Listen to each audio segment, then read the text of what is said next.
లేదండి, ఐస్కి అప్లై చేయకూడదు.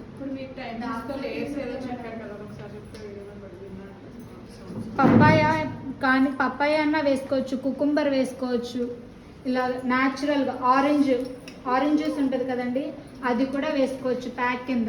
కాకపోతే లేయర్ కింద వేసుకుంటే ఎఫెక్టివ్గా ఉంటుంది. ఇది పల్చగా ఉంటుంది కదండి, ఇప్పుడు పప్పాయ జ్యూస్ అవనియండి, లేదంటే ఆరెంజ్ జ్యూసు, ఇవేంటంటే పల్చగా ఉంటాయి. అందుకని చెప్పేసి మనం ఫస్ట్ ఒక లేయర్ వేసుకుంటాం. 11కి ఒక లేయర్ వేసుకున్నాం అనుకోండి, 11:30కి ఒక లేయరు, 11:10కి ఒక లేయరు, 11:20కి ఒక లేయరు, తర్వాత 11:30కి ఫేస్ ప్యాక్ తీసేసుకోవచ్చు. ఇది నార్మల్ అంటే న్యాచురల్గా చేసుకునేది, అందుకని 30 మినిట్స్ చెప్పాను. మామూలుగా మనం క్రీమ్ బేస్ మీద చేసుకున్నవైతే 15 మినిట్స్ 20 మినిట్స్, అంతకన్నా ఎక్కువ ఉంచుకోకూడదు. పార్లర్ ఐటమ్స్ అన్నీ కూడా 15 మినిట్సేనండి. ఇది న్యాచురల్ కాబట్టి 30 మినిట్స్ చెప్పాను. ఇది లేయర్ కింద వేసుకుంటే స్కిన్కి ఎఫెక్టివ్గా పనిచేసి స్కిన్ గ్లోయింగ్ అనేది వస్తుంది.